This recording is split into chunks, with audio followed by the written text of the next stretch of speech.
About a year ago, I was trying to buy a swing seat to put in my own garden because I'd had a visit from the National Garden Scheme and they wanted to feature the garden in their open National Garden Scheme Yellow Book for 2006, but the comment was we didn't have enough seating. So I finished up importing a swing seat from America, and when it arrived I thought I could do better than this, so I started to improve on the shapes and the styles, and people liked them so much that they said, would you make one for me? And Sitting Spiritually was born. In the foreground here you can see an oak four-seater that I'm working on for a customer in Yeovil. This is going to go into one of our Koya frames, the big curved frames, which we'll show you later. I'm very fussy about the timber that I use. I don't use any imported hardwoods. I only use English traditional seasoned oak, Douglas fir and pine. So I'm very concerned about sustainability. I don't work in teak or any imported hardwoods. The quality of the work is very important to me. Each bench is hand finished, and each one has a slight variation to the last one. When I'm cutting a shape at a certain time, if there's something I particularly like the look of, maybe a piece left over from the last one in the back, I'll add it in to improve in the shape. But we'll show you some of that. You'll see some of that later on when you see the pictures. Tranquility, made from seasoned English oak. So what you see is the curve at the top of the back, and then the fan back and the gentle curves on the seat. Notice the way that the arms have been curved in to add to comfort and to almost wrap round you while you're sitting on it. And on this particular one you can see that the customer wanted memories of Lyme Regis, and so we've let a couple of ammonites into the arms.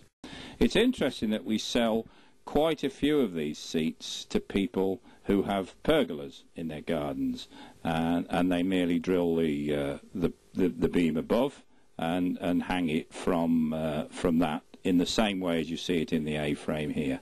But there's a three-seater Tranquility made in English oak. This Serenity that we're looking at is actually a permanent fixture in our garden. I've set it in the west so that it catches the early rays of the sun. I'm one of these crazy people that get up really early in the morning in the summer, and I sometimes sit down there to think about and contemplate the day, and the first rays of sun go on to the golden colour of the Douglas fir. This is Douglas fir, clear Douglas fir, which is then finished in a yacht varnish. So very similar shape to the one we were looking at earlier, the Tranquility, but a much more golden colour and a much more high finish because of the use of yacht varnish. This Harmony is a recent commission where we were asked to revisit the findings of Mary Anning, the famous fossiler here in Lyme Regis, where she found an Ichthyosaurus on the beach, and this is my attempt to create an Ichthyosaurus on the back of our Harmony range. So we've called this one a Fishback.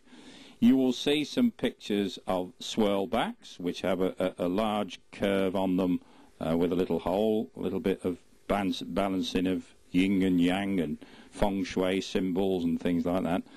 And then a very traditional slapback. In the case of this commission, it was hung in a pergola and painted in farrow and ball gloss paint, and it looked absolutely superb in the bright yellow. Here I am in my big workshop cutting the curves into the legs of our Koya, the top of our range. Koya means curves in the air. The legs are curved like wishbones. The beam at the top is curved like a yoke, and even the braces are cut into curves before they're dovetailed in. And then finally a four-seater seasoned oak seat is hung into it. Koya, the best one we make.